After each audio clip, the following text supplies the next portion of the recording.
In today's video, I'll teach you how to log in Old Navy credit card account. First of all, what you have to do is launch open any browser of your choice. You can see over here I've opened Google Chrome.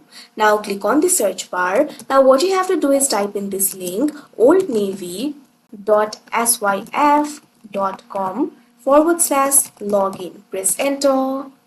Now after you do that, you'll directly be led to the login interface of Old Navy credit card. From here, you'll be able to access your account. All you have to do is enter your user ID and password. Click on the field of user ID and provide the user ID over here. Keep in mind the user ID can be case sensitive. It may differ from your oldnavy.com user ID.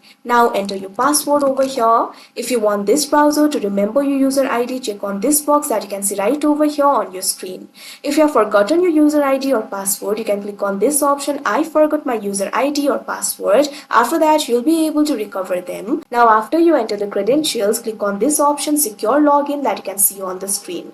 After you do that, you'll be logged into your account. So that is how you log in Old Navy credit card account. I hope you found this video helpful. Thank you for watching.